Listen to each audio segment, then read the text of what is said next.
You're watching EWTN's Faith Factory.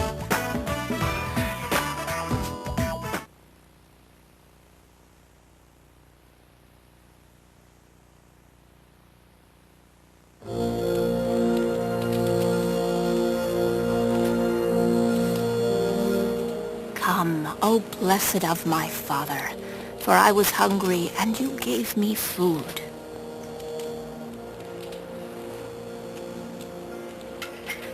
I was naked, and you clothed me. As you did it to one of the least of these, my brethren, you did it to me. These are the words of Jesus, and this has been the story of my life. The fifth word. The life of Mother Teresa of Calcutta.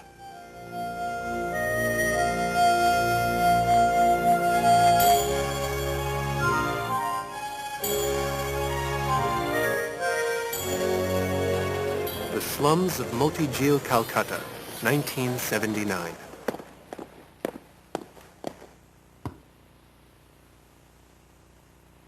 If you're not feeling well, then you can rest whenever you like. No, really, Mother Teresa, it's nothing. Do you know these 5 words? They represent what Jesus said to his disciples. You did it to me. He is Jesus. All the poor people are. If he could talk, he would thank you. No, Mother, I'm the one who ought to be thanking God for giving me the opportunity to serve him by serving the sick. God bless you, my child. I'll go. Thank you, Ines. Did you know we have the same name? Mother Ines. Mm-hmm. My first name was Agnes. That's how they say Ines in Albania. Skopje, Albania, August 26, 1910. Drana, look at her. She's got your eyes. But Nicole, she hasn't even opened them yet. Oh, but she will have. You'll see. But what should we call her? We'll call her Agnes. Agnes Boyaciu. Hello? Speaking. Yes, I'm Mother Teresa. May I help you? All for the greater glory of God. Well? They've awarded me the Nobel Peace Prize. I've always thanked God for giving me such big-hearted parents. Papa, what are you doing? I'm writing. But who to? To the governor. I'm asking him to build a hospital for the poor. For the poor? Is that why you're working so hard? Your ideals are worth dedicating your entire life to.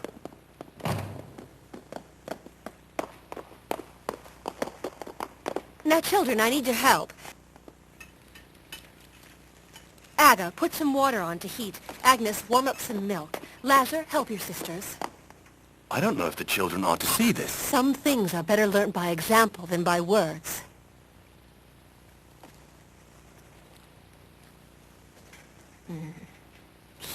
Mama, is she part of our family? Yes, my dear. She is poor, and so she is our sister. Agnes, please remember what I am about to tell you. Never ever lift a piece of bread to your lips if you are not willing to share it with others. Your eyes shine with a very beautiful light. May the Virgin always guide you, my little one. When I was young, I spent hours reading about missionary work. Look, Aga, this missionary's from Albania, just like we are. Of course. So? Nothing. It just seems so incredible to me that someone just like us is in South Africa, helping the poor thousands of miles away from here.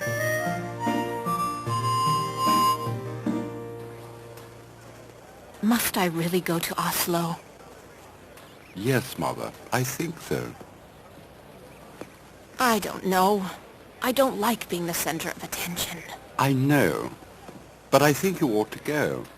I believe that the prestige of this occasion will bring great benefits to the entire church. Very well. But I wanted to be very clear that I'm coming as a representative of the poor. And instead of spending lots of money on a huge banquet, I want the money to be given to the poor people all over the world. Then that's settled.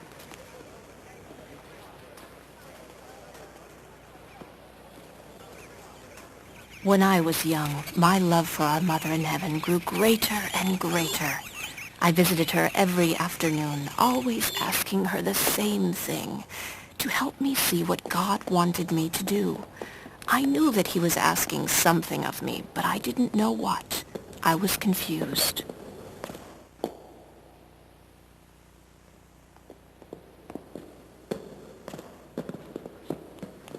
Agnes, what are you doing? I'm praying, Father Jambrekovich. So you come to pray when no one's here? Well, yes, that's when the Virgin feels most alone, and I'm sure that she's only listening to me.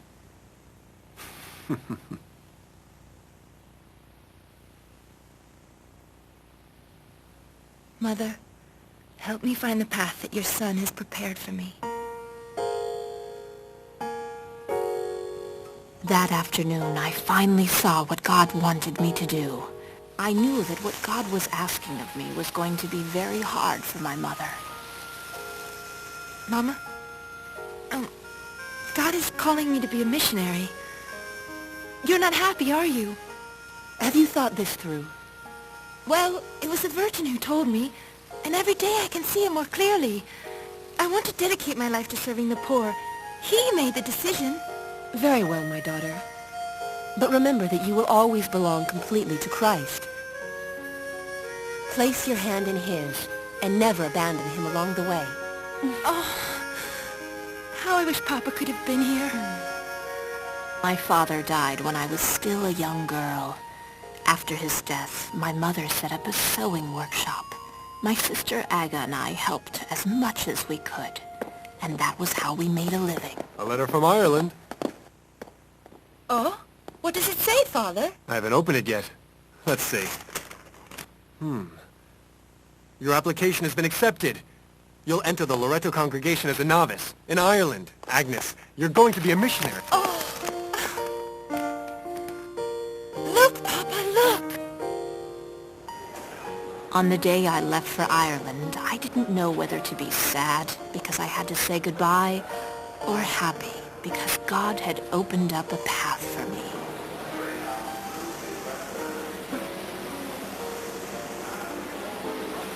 Father Jambrekovich. I'm so upset. I can see that. I don't know whether I should tell you to be happy or say that I understand and share your sadness. You're a woman of faith, Drana. I know that a mother doesn't lose a child when she gives her to God, but... Oh, it's just that I feel I'll never see her again.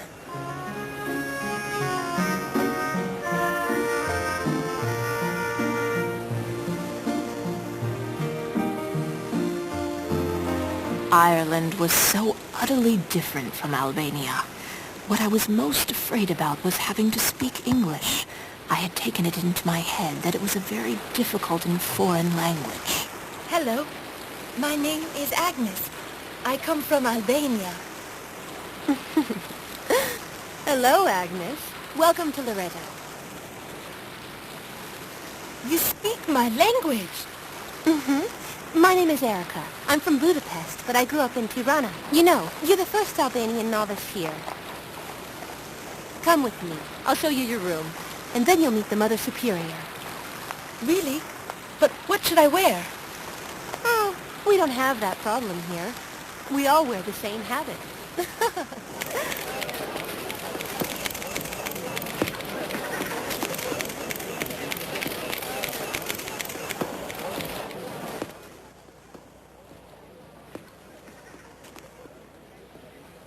If I eventually go to heaven, it will be because of the way I've had to put up with this ridiculous popularity. I assure you that I hate all of this. But Mother, think about all the people around the world who will be inspired by your example. Oh, you remind me so much of myself when I first arrived in Calcutta. Come on. I was sent to the Loreto Order School in Calcutta in 1929. I was 19 and saw human misery and destitution for the first time. I had to fight to contain my tears in the midst of so much pain.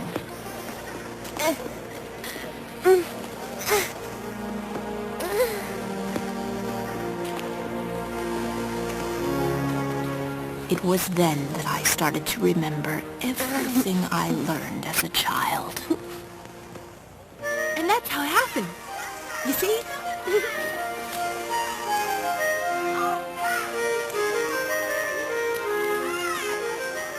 What are you doing? Well, I'm gonna give Gavrila one of my sandals. Mama will be mad. I don't think she will.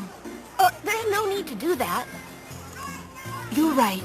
I'll give you both of them.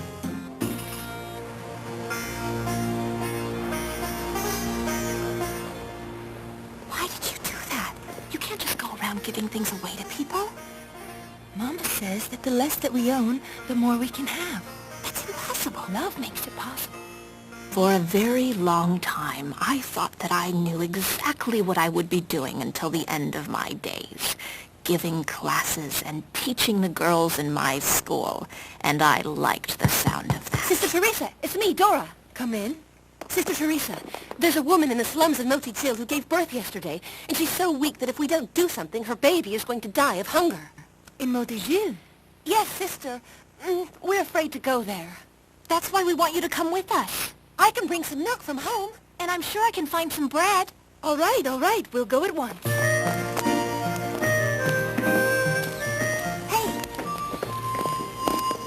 What are you carrying? I have to give away these clothes. And then will you come and play with me, huh? After that, I have to go with my mother to take care of a sick woman and her son. Why are you doing that? I bet you don't even know her. Gavrilo, if you don't live to be useful, then you have no use to the living.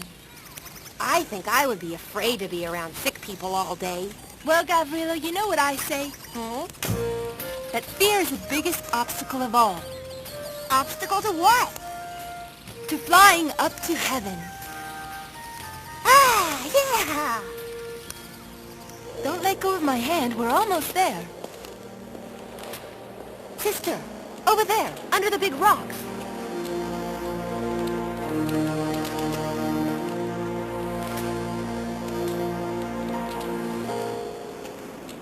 Come on, don't be afraid. I need you to help me. My mother was right. How can we be afraid if God is with us? We are very lucky that we always have food. Don't you agree, sister? I don't know. I see so many people who are suffering who don't have anything to eat at all. Sometimes I think that it's wrong for us to have plenty to eat while so many people are dying of hunger. You have a heart of gold, Sister Teresa. But don't feel guilty. Have you never thought that if you were not healthy, you wouldn't be able to help them? That was the first time that I realized that God was asking something more from me. I was happy among the poor, and yet there were many moments when I realized I was assailed by doubt. Was God asking more from me? What could it be? Then one day in September 1946, while I was traveling by train to Darjeeling, I clearly heard a new call from God. It was a call within a call.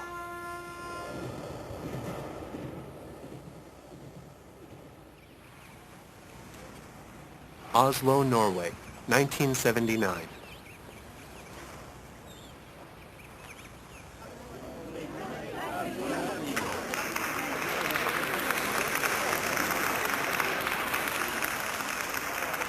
Bravo!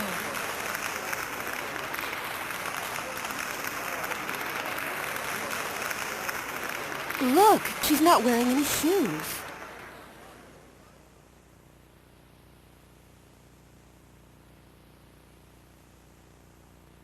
Before beginning my speech today, I would like to invite all of you to pray.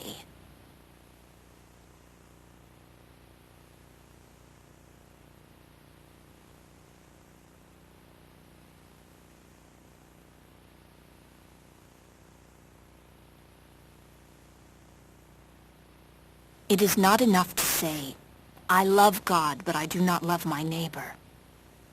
It is very important to realize that love, if it is really love, must hurt. I've never heard anyone talk about love that way. Her appearance speaks for itself.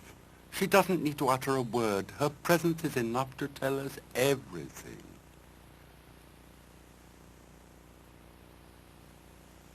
Well then, that's all for today. Now, let's wash our hands before we eat. Yes, Mother. Good morning, Sister Teresa. Mother Gertrude. I was just passing by, but I heard that you wanted to see me. How are your students progressing? Very well. They're good students. But there is one thing. Is it something serious, sister? Oh, no. I need your advice, Mother. I'm listening. I told Mother Gertrude about the revelation I had had that day in the train. I felt very strongly that God was asking me to leave everything, even the Loreto order, and devote myself in body and soul to the poorest of the poor, to live like them and suffer with them. If what you're telling me is the work of God, keep me informed. Oh, I shall pray for you, and sister, don't tell anyone about this. Oh, don't worry, Mother. Only my confessors know. I shall pray especially for you, Sister Teresa. Following a year of intense prayer, I heard in my heart, stronger than ever, the words of Jesus in the Gospel. As you did it to one of the least of these, my brethren, you did it to me. The Pope authorized my exclaustration, and in the summer of 1948, I left the convent altogether.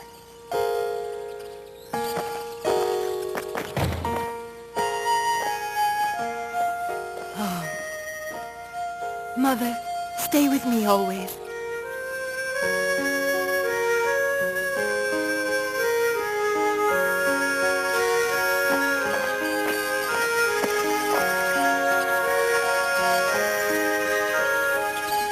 That day, I began to look for a place to serve the poorest of the poor.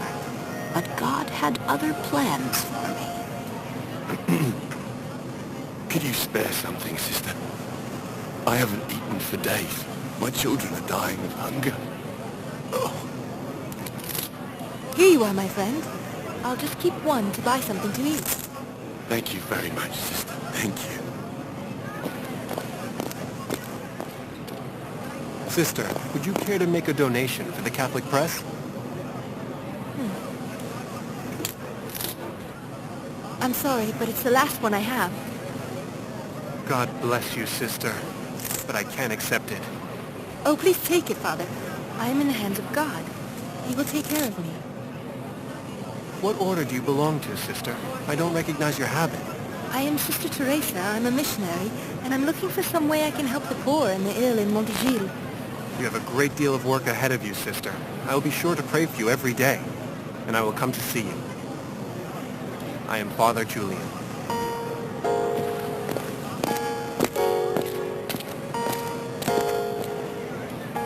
Now I have nothing left. At that moment, I was filled with a great sense of peace. I saw things in a different light. Nothing attached me to the world, and it was then, and only then, that I truly understood the words that I had heard when I was little, and that had always echoed inside me. The less we possess, the more we can have. At that moment, I had everything. Lord, help me on this new path. I know you will never abandon me. Help me to believe.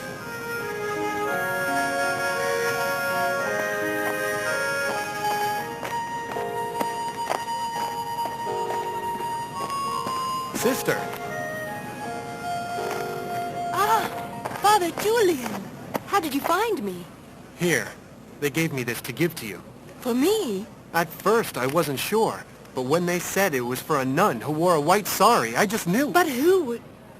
Someone who has heard about your projects. My projects? I don't know, sister. Perhaps it's a miracle. Then I realized it was the first sign that God was blessing my work, that he would never abandon me. The day finally arrived when I was to meet Pope John Paul II. I was filled with joy. It was something I had wanted for a long time. We had so much to talk about, so much work to do.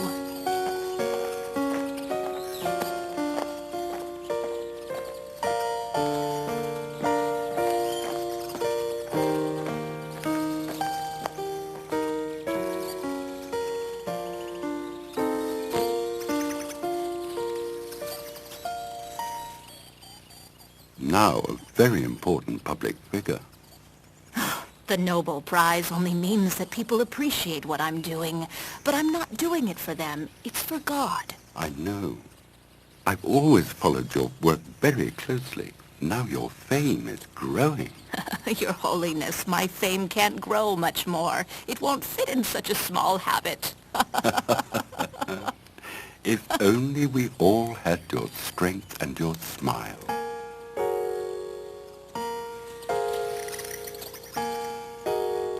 She lives on in my memory as a tiny figure whose entire existence was spent in the service of the poorest of the poor, but who was always full of an inexhaustible spiritual energy, the energy of the love of Christ.